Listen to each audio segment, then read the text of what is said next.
At the end of your pretrial deposition in a medical malpractice case, are you given a grade by your attorney? Do you say, "Hey, coach, how did I do?" Would you like to know the answers to those questions? Come join me for a walk near the beach, near the water, as I share with you the answers to those questions. Hi, I'm Gerry Oginski, a New York medical malpractice and personal injury attorney. The answer is no, you're not given a grade like you just took a test in school. The answer is no, the coach doesn't tell you that you failed or that you didn't do well, now you have to do wind sprints. No, that's not what happens. Instead, I'll tell you what happens. At the very end of your pretrial deposition, you will likely turn to your attorney and say, "So, how did I do?" And your attorney will likely give you an honest answer. "You did great. This was terrific. This was very hard. I understand how difficult it is to go ahead and recall all the details from so many years ago. You did fine." Now, don't think the word fine means that you didn't do well, because in all likelihood, the word fine means you did just fine. You did fine. If your attorney says you did just fine, you should take him or her at their word and accept the fact that you did just fine. There are no grades to be given following your deposition. A deposition is not to be graded. Why? Because a deposition is an opportunity for the defense attorneys to go ahead and learn from you what it is that you remember.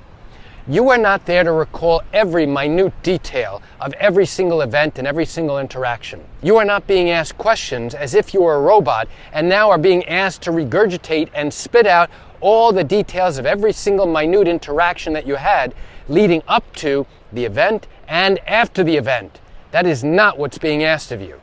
Instead, you are being asked to tell us what you remember. What do you remember about your conversations with the doctor? What do you remember about things you complained of? What do you remember about what you told the doctor? What do you remember about what the doctor did in response to that? What do you remember about the doctor talking to you about informed consent, getting consent for any particular surgery? What do you remember? It's all about what you remember. Now, there are many instances where an injured patient simply does not remember details, and that's perfectly okay.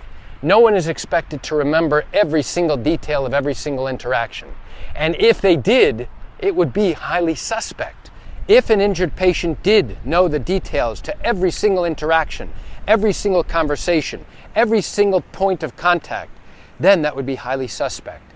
But instead, in most instances, an injured patient is not going to remember all those details. And that's perfectly okay. It's okay that you don't recall, because that's all this is. It's an opportunity for you to tell the defense attorneys what occurred, because there's so much information that is not contained within the hospital record or the doctor's office record. Now, each side has copies of your medical records. Each side knows what's contained in those records. We've gone through them. We're familiar with them. And now they are asking you questions about things that are not in those records, or they want to know about things that you can confirm that are in those records. Or they will try and contradict things that are in those records with your particular memory. They will also ask you about things that you are unable to do today, which you should be much more likely to recall and much more likely to give an educated answer than the conversations that you may have had leading up to the event or during the time of the event that leads to the malpractice. There are so many injured patients who are worried that if they don't recall all the details, they think their credibility will be destroyed. They think the defense attorneys will think less of them.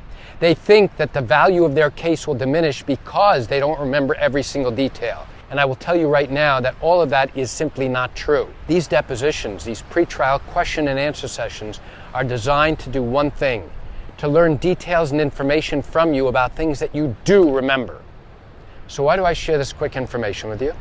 I share it with you just to give you an insight and an understanding into what goes on in these medical malpractice cases, these accident cases, and even these wrongful death cases in the state of New York. You know, I realize you're watching this video because you likely have questions or concerns about your own matter.